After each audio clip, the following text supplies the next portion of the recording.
तर मंडळी आणखी एक रानभाजीचा सीझन चालू झाला आहे। ती रानभाजी म्हणजे केकत, केकताड किंवा घाईपात। तर अशी ही खूपच चविष्ट अशी रानभाजी हिचाही सीझन सुरू झालेला आहे। आपण अगदी जंगलात जाऊन ही भाजी आता तोडू शकता आणि बनवून खाऊ शकता। तर मंडळी या रानभाजीचे आपण ऑलरेडी 2 व्हिडिओ बनवलेले आहेत, आपण अगदी डिस्क्रिप्शनमध्ये जाऊन बघू शकता।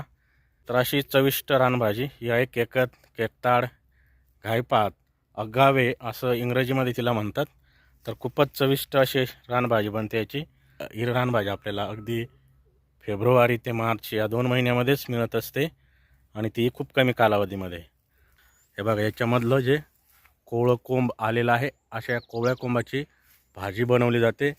खूपच चविष्ट अशी रानभाजी लागते याची। याची चव सांगायची जर झाली तर ती आपली फ्लावर आहे, या फ्लावर कोबीसारखीची भाजी लागते आणि अत्यंत चविष्ट आणि पौष्टिक अशी भाजी या अशा कोवळ्या कोंबाची आपण भाजी बनवून खातो। तर अशी रानभाजी विशेषतः अगदी फायबरयुक्त भाजी आहे, त्यामुळे आपली पोट साफ होतं आणि पचनक्रिया सुधारते। अशा या भाजीचं आपल्याला महत्त्व सांगता येईल।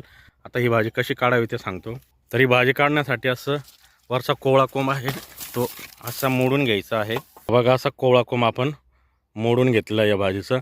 आता ही भाजीची एखाद्या व्यक्तीला ॲलर्जी होऊ शकते, म्हणजे ही भाजीला जर हात लावला तर खूप अंगावर उभरतं।